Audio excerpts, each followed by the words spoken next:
यह कहानी आशापुर नाम के एक छोटे से गांव की है। गांव के लोग साधारण जीवन जीते थे, जिनमें ज्यादातर किसान थे जो अपनी आजीविका के लिए बारिश पर निर्भर रहते थे। इसी गांव में रामू नाम का एक मेहनती और ईमानदार किसान रहता था, लेकिन वह हमेशा अपनी किस्मत को कोसता रहता था। रामू बहुत मेहनत करता था, पर उसकी फसल कभी समय पर नहीं पकती थी और जब पकती भी तो बारिश या सूखा सब बर्बाद कर देता। एक दिन रामू सुबह सुबह काम करने अपने खेत पर पहुंचा। उसकी छोटी सी जमीन अगल बगल से दूसरे किसानों की जमीन से जुड़ी हुई थी। रामू ने देखा कि उसके अलावा अगल बगल के खेतों पर कोई नहीं आया था। क्या? अब तक कोई नहीं आया? लगता है किसी को कुछ पड़ी ही नहीं है। चलो, अब इनके लिए तो मैं कुछ नहीं कर सकता, पर कम से कम अपने खेत का काम तो कर सकता हूँ।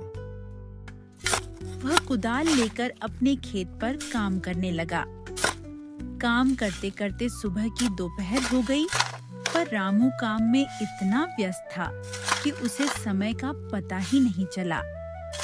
तभी थोड़ी देर में उसकी पत्नी गौरी उसके लिए खाना लेकर आई।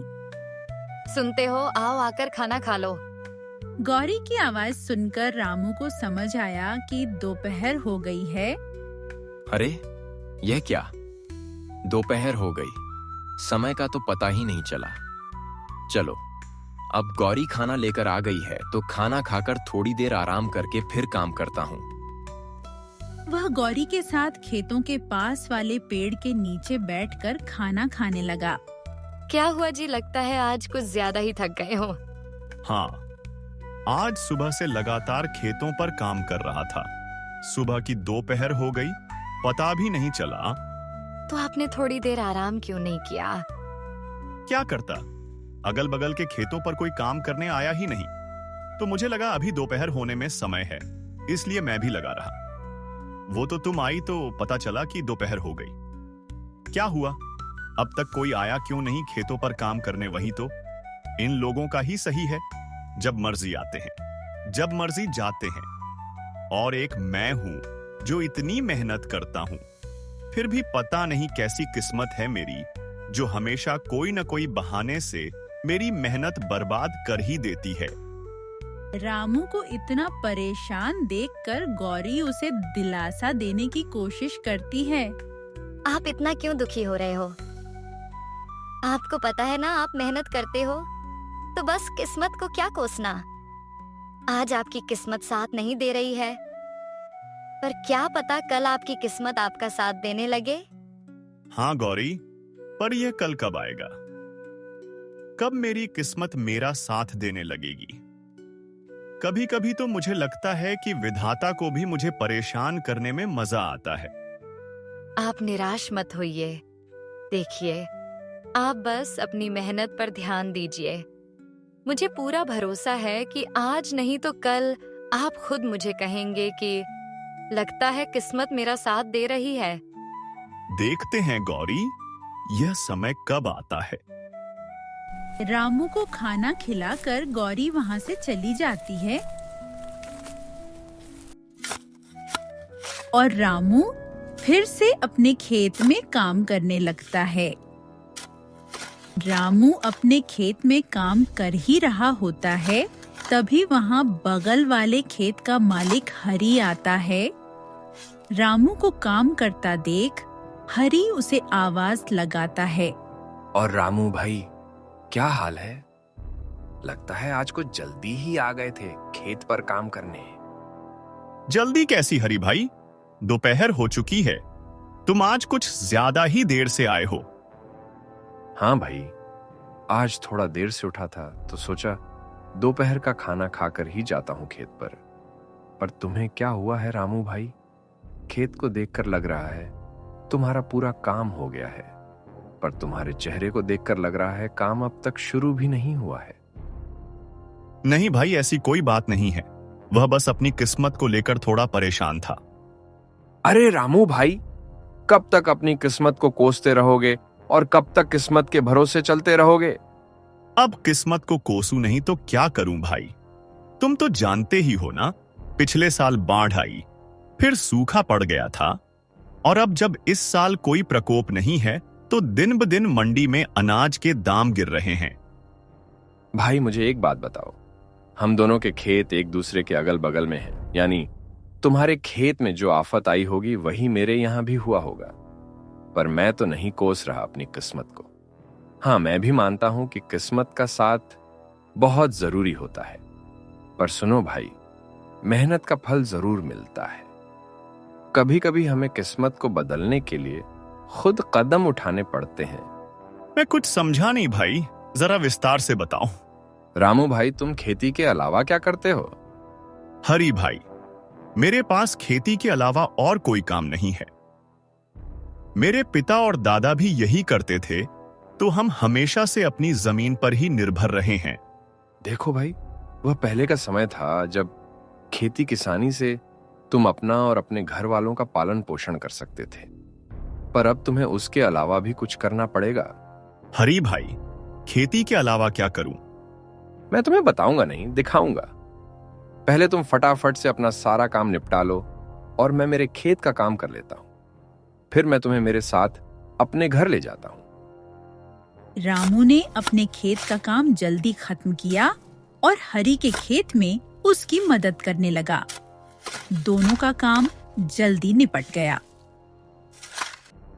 धन्यवाद रामू भाई, आपकी वजह से आज मेरे खेत का काम जल्दी हो गया।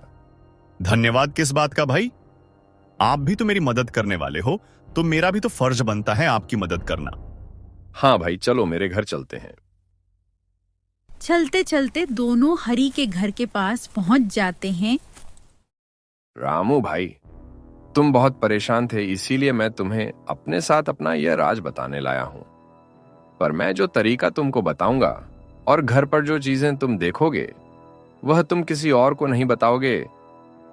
हरी की यह बात सुनकर रामू थोड़ा चौंक जाता है, पर फिर भी वह हरी के साथ उसके घर में जाता है। अंदर का साजो सामान देखकर रामू की परेशानी बढ़ जाती है। बाप रे बाप, इतना सारा सामान! हरी भाई, तुम्हारा घर बाहर से तो किसी किसान का लग रहा था, पर इसके अंदर का माहौल तो किसी व्यापारी के घर जैसा है। भाई, अभी तो कुछ नहीं है। मैं तुम्हें जो दिखाने वाला हूं उसे देखकर तो तुम्हारे होश उड़ जाएंगे। हरी रामू को वहीं रुकने को कहकर दूसरे कमरे में चला जाता है और थोड़ी देर में एक बोरी लेकर आता है। हरी भाई, ये क्या लाए हो अपने साथ?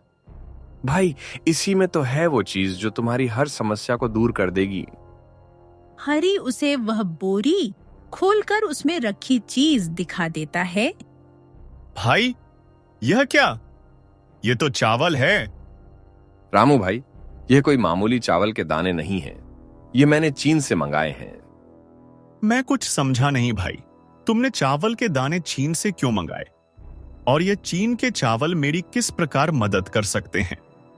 हरी भाई, ये चावल के दाने हमारे चावल के दानों से अलग हैं थोड़े। हाँ भाई, क्योंकि यह चावल उगाए नहीं, बनाए जाते हैं, यानी ये चावल नकली है। हाँ, कुछ ऐसा ही समझो। पर इसको अगर हम दूसरे चावल में मिला दें तो किसी को पता नहीं चलता है कि यह नकली चावल है, और इसे बेचकर मुनाफा भी तगड़ा होता है। पर यह तो बिल्कुल सही नहीं होगा करना। हाँ, तो उससे हमें क्या? हमें तो इसे बेचकर मुनाफा मिलेगा, हम उसमें खुश। हम दूसरों की क्यों सोचें? जब हमारी फसल खराब हो जाती है, हमारे घर वाले भूखे मरते हैं, तो कोई पूछने आता है क्या? तो हम क्यों दूसरों की सोचकर अपना नुकसान कराएं? नहीं भाई, यह गलत है। मैं अपने फायदे के लिए किसी की जान से नहीं खेल सकता। भले ही मैं कितनी भी तकलीफ में क्यों ना रहूं, पर मैं किसी और के जान के साथ खिलवाड़ नहीं कर सकता। रामू भाई, एक बार फिर से सोच लो। यह चावल तुम्हें बहुत अमीर बना सकते हैं, और तो और इनके होते हुए तुम्हें अपनी फसल की ज्यादा चिंता भी नहीं करनी होगी। जितना भी हुआ, बाकी का यह संभाल लेंगे। नहीं भाई, यह काम मुझसे नहीं हो सकता है, चाहे कितना भी फायदा क्यों ना हो। रामू हरी के घर से निकल जाता है और परेशान होकर एक पेड़ के नीचे आकर बैठ जाता है। रामू परेशान हालत में अपने आप से बात कर रहा होता है। तभी वहाँ पास से एक साधु बाबा गुजर रहे होते हैं। रामू बाबा को देखकर चौंक जाता है, पर फिर सोचता है कि शायद बाबा कोई उपाय बता दें। एक परेशानी तो है बाबा, मैं मेरी किस्मत से परेशान हूँ। मुझे ऐसा लगता है वह मेरा साथ कभी नहीं देती है। क्यों बेटा, तुम्हें ऐसा क्यों लगता है? बाबा, मैं एक मामूली किसान हूँ जिसका सारा संसार खेती बाड़ी पर निर्भर है और मैं पूरी ईमानदारी से अपने खेत पर काम करता हूँ, पर मेरी किस्मत कभी साथ नहीं देती है। बेटा, तो जिस तरह तुम परेशान हो उसी तरह तुम्हारे साथ वाले किसान भी तो परेशान होंगे ना। तो तुम सारे मिलकर कोई उपाय ढूंढो। शायद सारे लोग मिलकर कुछ सोचें तो तुम सभी की समस्या दूर हो जाए। बाबा, मेरे अगल बगल वालों में से तो कुछ ने दूसरा रास्ता चुन भी लिया है, खेती से पैसे बनाने का। क्यों बेटा, ऐसा क्या कर रहे हैं वह जो तुम्हें सही नहीं लग रहा है? रामू हरी का नाम लिए बिना बाबा को नकली चावल वाली बात बता देता है। बाबा, उन्होंने चीन से चावल मंगा लिया है और वह उन्हें अपने बचे हुए चावल के दानों में मिला देते हैं, जिसे बेचकर वह बहुत पैसे कमा रहे हैं। वह चावल नकली होते हैं और उन्हें उगाया नहीं, बनाया जाता है। क्या कहा बेटा? चावल जिन्हें उगाया नहीं, बनाया गया है, यानी वह नकली चावल है? बेटा, पर यह नकली चावल तो लोगों की जान ले सकते हैं। हाँ बाबा, इसीलिए तो मैंने वह रास्ता नहीं चुना, क्योंकि मैं अपने फायदे के लिए किसी की जान नहीं ले सकता, भले ही इसके लिए मुझे और कितना भी परेशान क्यों ना होना पड़े। वाह बेटा, क्या खूब बात कही तुमने। तुमने अच्छा किया वह रास्ता नहीं चुनकर, क्योंकि अभी तो तुम्हें शायद फायदा हो भी जाता, पर बाद में तुम्हें तुम्हारी गलतियों पर पछताना पड़ता। बाबा, अब आप ही बताइए, आखिर मैं क्या करूं? मेरी किस्मत के तारे मैं कैसे सुधारूं? बेटा, तुम मेरा एक काम करो तो मैं तुम्हें इस समस्या से बाहर निकलने में मदद करूंगा। तुम्हें कुछ ज्यादा नहीं करना है। तुमने कहा ना तुम्हारा भी परिवार है, तो तुम्हें बस उनसे जाके ये चीन के चावल वाली बात बतानी है, क्योंकि तुमने अपना सोचकर मना कर दिया। पर क्या तुमने अपने परिवार वालों से पूछा इस बारे में? नहीं बाबा, नहीं पूछा किसी से भी। तो एक बार उनसे पूछ कर देखो उनका इस बारे में क्या कहना है। फिर कल सुबह तुम मुझे यहीं मिलना, मैं तुम्हारा इंतजार करूंगा। रामू घर पहुंचते ही गौरी को सारी बात बताता है, हरी का तरीका, चीन के नकली चावल और कितना मुनाफा हो सकता है। तो सोचो, एक बार तुम्हारी भी राय लेकर देख लेता हूं, क्योंकि मेरी इस परेशानी से तुम भी तो परेशान हो और सिर्फ मेरे मना करने से अच्छा है। एक बार तुम्हारी भी राय लेना मुझे सही लगा। नहीं जी, हम एक बार के लिए भूखे सो जाएंगे, पर किसी के साथ ऐसा धोखा करके पैसे कमाना बहुत गलत होगा। आज हम चैन से सो जाएंगे, पर कल उन गलतियों का भुगतान हमें किसी न किसी तरह चुकाना ही पड़ेगा। गौरी की ऐसी बातें सुनकर रामू बहुत भावुक हो जाता है। चलिए, यह सब बातें छोड़िए। इन गलत बातों को अपने ऊपर हावी मत होने देना। आप और मेहनत कीजिए, देखना बहुत जल्द आपको कामयाबी मिलेगी।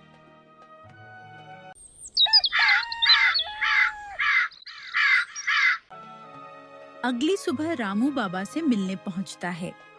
बाबा अचानक से प्रकट होते हैं, जिसे देखकर रामू थोड़ा डर जाता है। आ गए बेटा तुम।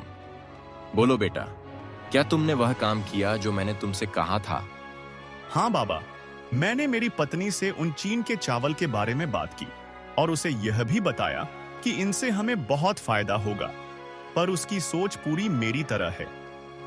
उसने भी यह गलत काम करने से मना कर दिया। यह तो बहुत अच्छी बात है बेटा, कि तुम्हारी घरवाली की सोच बिल्कुल तुम्हारी तरह है।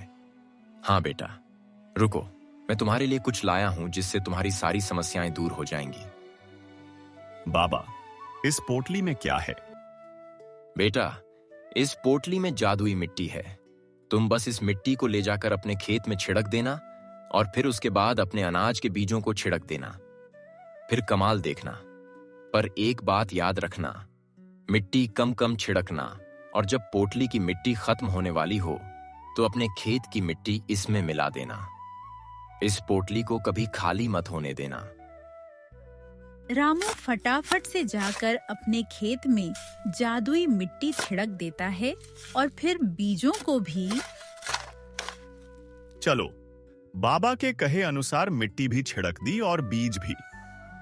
चलो, अब घर चलता हूं। कल सुबह जल्दी आकर एक बार खेत का जायजा ले लूंगा और जादुई मिट्टी का कमाल भी देख लूंगा।